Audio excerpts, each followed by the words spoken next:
Thank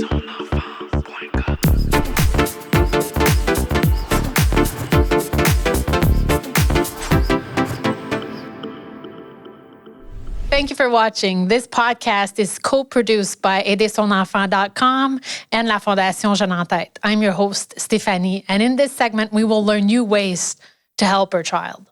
Hi, Maryse. Thank you for being here. You are a social worker. You're also a liaison agent at the CLSC. Tell me, many of us are under the impression that going to the CLSC is just a vaccine stop. Like, how wrong are we? Actually, you can go to the CLSC to get physical and psychological help. So CLSCs generally have two youth programs. The youth general services that deal with mental health, but there's also a specialized youth mental health team. And in that program, we can take your request for services if there's a diagnosis or a breakdown in functioning. For example, we may offer services for kids that are no longer going to school or having difficulties attending to school. The composition of the team may vary from a sector to another, but usually we have social workers, psychoeducators, and psychologists. All right. Well, this is a new information for me. And how do we send in a request? You can call Info Social 811. All right. Or you can go to your local CLSC or ask your doctor to send us a referral. If you have our email address, our fax number, or our phone number, you can make a request too. We start from that and we open a service request and we contact either the parents or the young person directly to make the follow-up with them.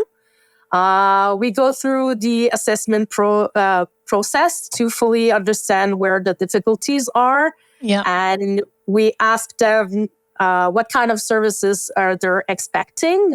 In general, we respond very quickly. We try to contact people within approximately 2 days. So it's really quick. That's really great. That's really great to know that. And I've also heard that when you do the call back, you ask some serious questions, like you actually ask about suicidal ideas. Am I correct? Yes, exactly. We do an evaluation about every aspect of their life.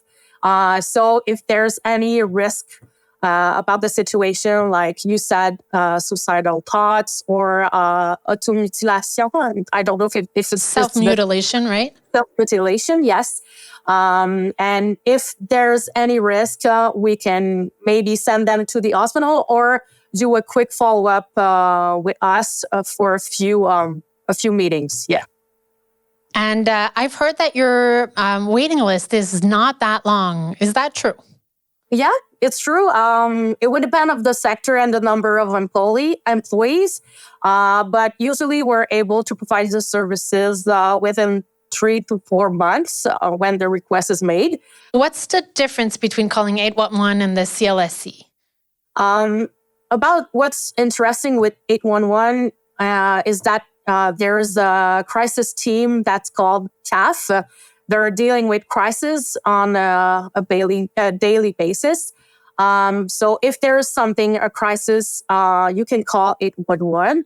If there's something that's been going on for a while, they'll contact us to refer for a follow-up. And also, if there's a situation with a young person that has suicidal thoughts, and doesn't want to go to the emergency room, you can call 811 to see how to intervene. So it's 24/7 services. So it's great for the listening, and they're dedicated to that. So they might be your first stop if you're in an urgent situation. Thank you so much for demystifying all the services, the social and psychological services of the CLSC. I really think you did all of us a favor.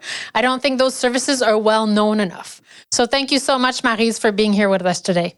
You're welcome. Have a nice day. You too. to all the parents who were watching, I hope this was as insightful for you as it was for me.